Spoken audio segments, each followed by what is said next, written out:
Isso. Vamos lá, Prof, não tô vendo, pessoal. tá tudo preto. Quem não está vendo? Diga o nome. Ah, não. Agora Não. foi. É porque eu não Foi? tava vendo antes. Tô Pronto. vendo, professora. Beleza. Ainda bem que todos estão vendo. Então, vamos lá. Em geografia hoje, nós iremos falar a respeito de hierarquia urbana. Então, bom dia para quem está chegando. Estou adicionando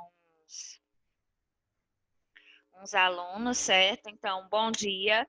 Hoje, nossa aula, nós teremos geografia e matemática.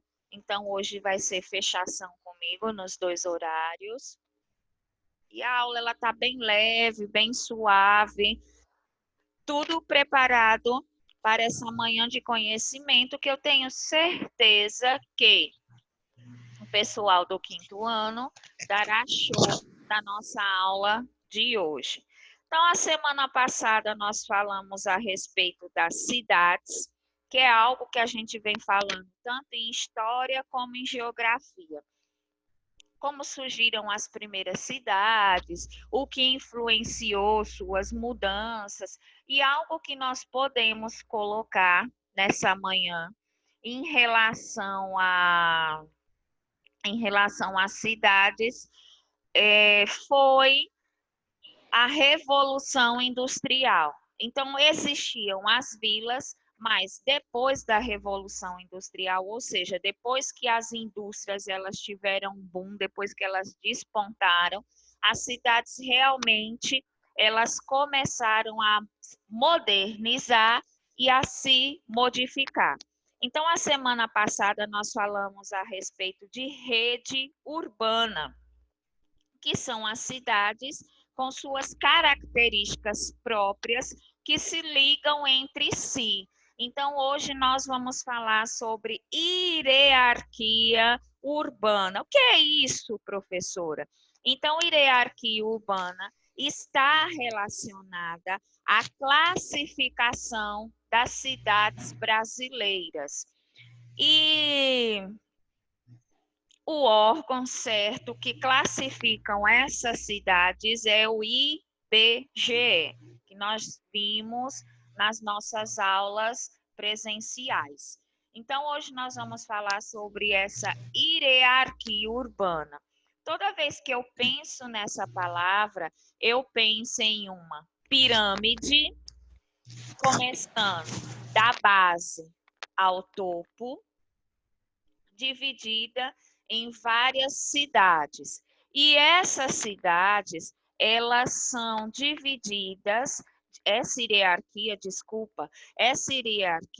ela divide as cidades de acordo com o número de habitantes. Não vou falar em números expressos aqui, porque senão a gente acabar confundindo uma classe e outra das hierarquias, certo? Então, vamos lá.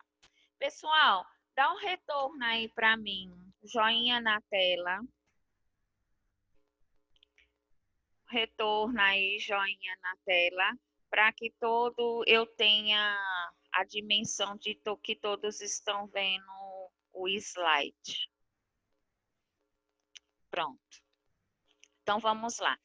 Vamos começar, já disse que quando se fala de hierarquia urbana, nós pensamos em uma pirâmide. Então, tudo que é para classificar, sempre nós colocaremos essa mentalidade de pirâmide na cabeça.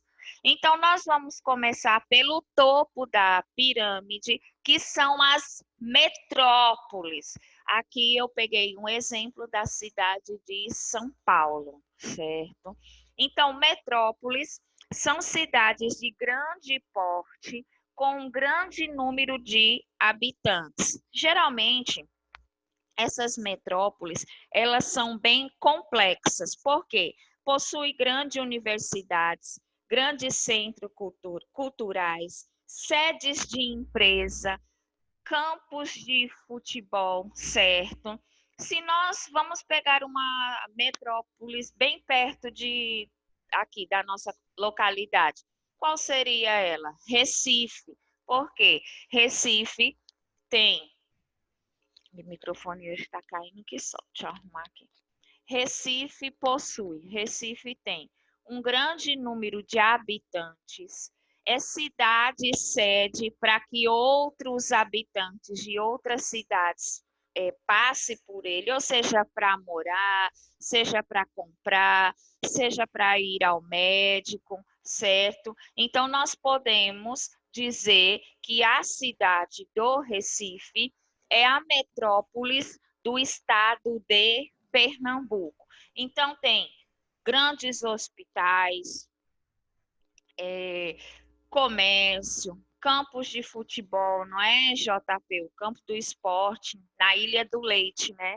É um exemplo do Náutico, do Santa Cruz. Então, metrópoles são cidades de grande porte que têm uma complexidade muito grande de oportunidades, sejam elas universidades, centros culturais, centros comerciais, ou sede de empresas.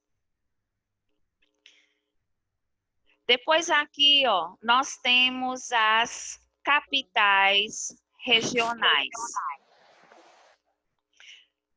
Dá para ver aí, minha gente? Pronto. Nós temos aqui, ó, as capitais regionais, que são cidades também que exercem grande influência, mas o nome aqui já está dizendo, ó, exerce grande influência na sua região. Então, aqui eu já coloquei, ó, Caruaru. Aqui é a foto da cidade de Caruaru. Então, primeiro, topo da pirâmide, metrópolis, logo abaixo, capitais regionais. Um exemplo aqui seria Caruaru. Também tem influência, grande influência, só que essa influência ela é relacionada às cidades que estão ao seu redor. Santa Cruz, Toritama, Tacaimbó, Bonito, Cachoeirinha, certo? Essas são as que eu lembro. Depois aqui a gente vem para centros sub-regionais. Então, mais uma vez, fazendo a linha piramidal, ou seja, a linha de pirâmide. Metrópolis, capitais regionais, centros sub-regionais.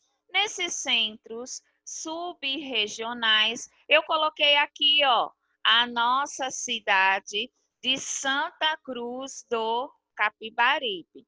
Apesar, se nós fôssemos analisar pela quantidade de habitantes, Santa Cruz ficaria ali, ó, juntinha com Caruaru. Mas vamos entender, por enquanto, como centros sub-regionais. Então, esse centro são cidades com menor número de habitantes, certo? E geralmente atraem pessoas do mesmo estado. Que estado é o nosso? Estado de Pernambuco. Então, ela atrai pessoas desse estado. Maceió, Sergipe e por aí vai. Depois, na pirâmide, nós temos o centro regional.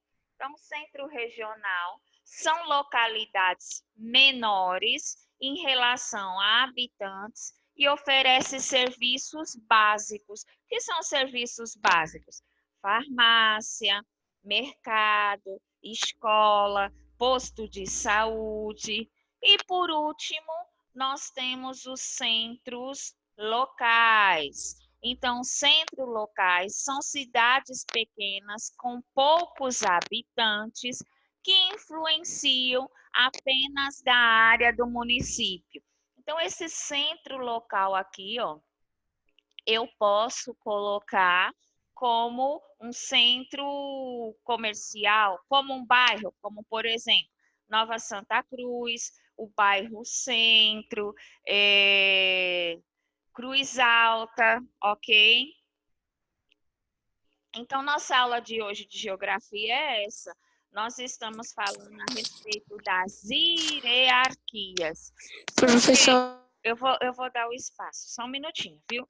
Nós estamos falando a respeito da hierarquia. Então, hierarquia urbana nada mais é do que a classificação dos tipos de cidades que podem acontecer. Por isso que eu coloquei aqui atrás, ó, vocês estão vendo,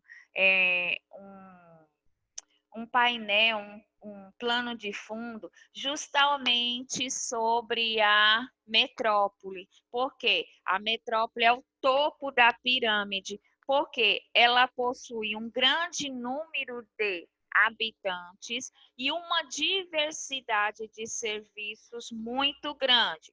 Universidades, centros culturais, comércio, empresas, hospitais. Depois nós descemos capitais regionais, centros subrregionais, centros rurais e centros locais. Quando a gente terminar a aula do Zoom, vocês forem para o WhatsApp, eu vou planejar uma pirâmide desse jeito e vou mandar no grupo para que vocês não se confundam, tá certo? Quem ia falar? Quem queria falar? Falou, professora. Quem? João Pedro. Fale, João Pedro. João Pedro. Eu queria dizer que eu conheço uma cidade que minha avó mora em um centro rural. Qual é o centro rural que sua avó mora? Ela mora bem pertinho da Barra de São Miguel. Pronto. Então, a Barra de São Miguel é considerada como uma cidade de menor porte. Por quê? Não tem muitos números de habitantes e os serviços são bem básicos mesmo, certo? Mais alguma dúvida? Então, vocês vão no bate-papo, vão responder. Professora, Oi, Renato. Caruaru já não é considerado uma metrópole, não?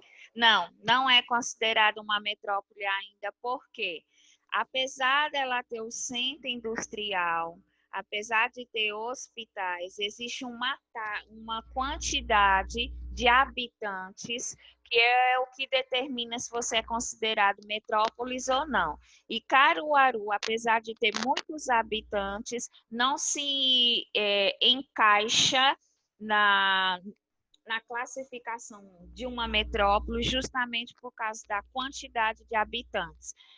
Ela tem visitação de muitos habitantes, só que para ser habitante mesmo, você tem que ter morada fixa naquele lugar. Tem muitas pessoas por causa da feira, do comércio, né? Da feira de Caruaru, da feira de confecções. Só que as pessoas que visitam Caruaru, ó, o nome já diz, elas visitam, elas não moram. Então, para considerar habitante de uma determinada cidade, de uma determinada localidade, você precisa residir naquele local. Quem mais? Esclareci sua dúvida, gato?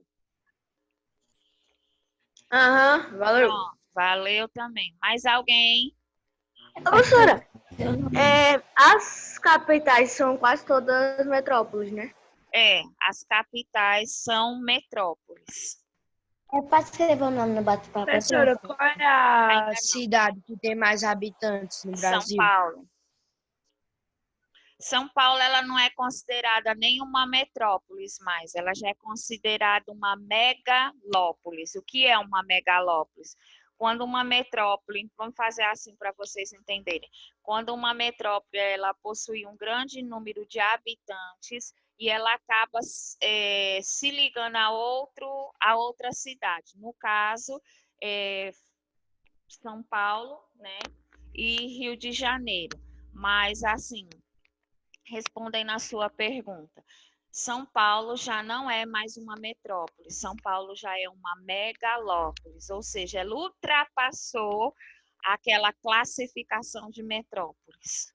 Professora, eu já ouvi falar que São Paulo ia se juntar com Rio de Janeiro e Santos e outras cidades ia se juntar às cidades. É verdade? Olha, Giovana, eu nem digo que é verdade, eu nem digo que é mentira. Por quê?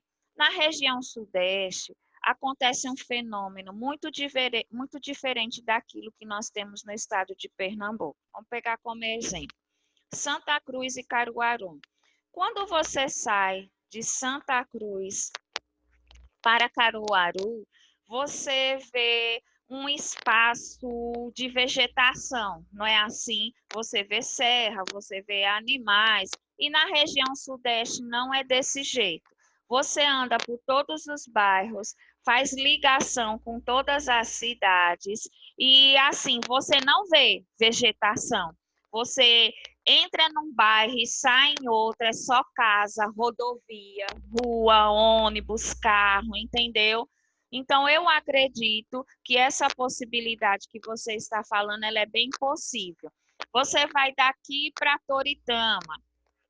Quando você sai de Pão de Açúcar, quando você sai de Santa Cruz, você já vê serra, mato, gado, tudo isso no caminho que você percorre. E nas regiões sudeste, não é desse jeito. Você sai de um bairro, entra em outro, passando por casa, por edifícios, como essa imagem aqui, ó. Mais alguém? Professora, Oi? Oi, Davi. É Davi, né? tá vivo aqui, então. Oi, amor.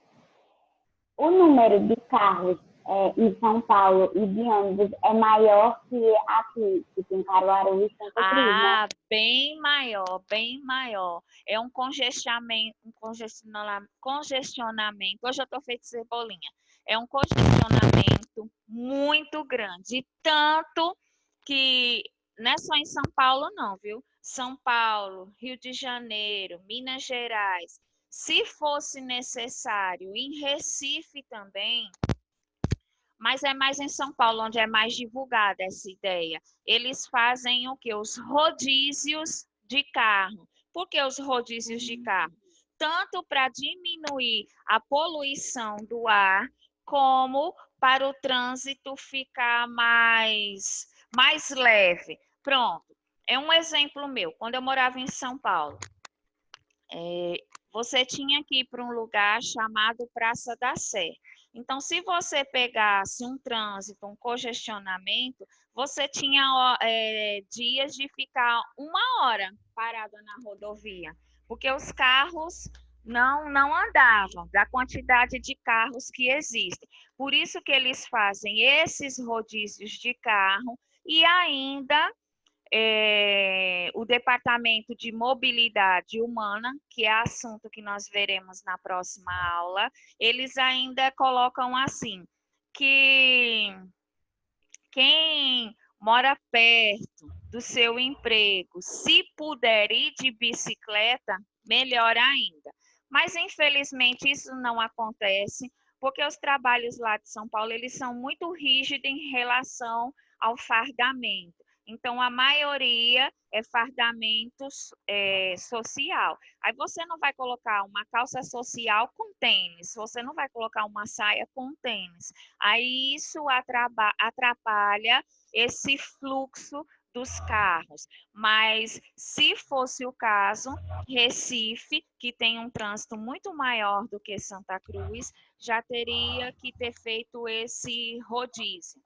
Trabalha eu, você, Wesley e Elaine no mesmo, só um minuto, no mesmo trabalho. Aí nós fazemos um rodízio. Na segunda nós vamos com o meu carro, na terça no carro de Wesley, na terça no carro de Davi Cauã, e assim para diminuir essa quantidade de carros. Só que, infelizmente, nem todos pensam assim. Vamos lá, minha gente, ó, nós temos mais 2 minutos. Ô, professora, Esse Zoom era para nos deixar livre para conversar na aula. Verdade. quando a senhora morava em São Paulo, a senhora morava em que bairro? Olha, eu já morei em tantos bairros em São Paulo, já morei em Mauá, Vila Industrial, São Caetano do Sul, Parque Santa Madalena. Eu era feita uma cigana. Eu não, meu pai.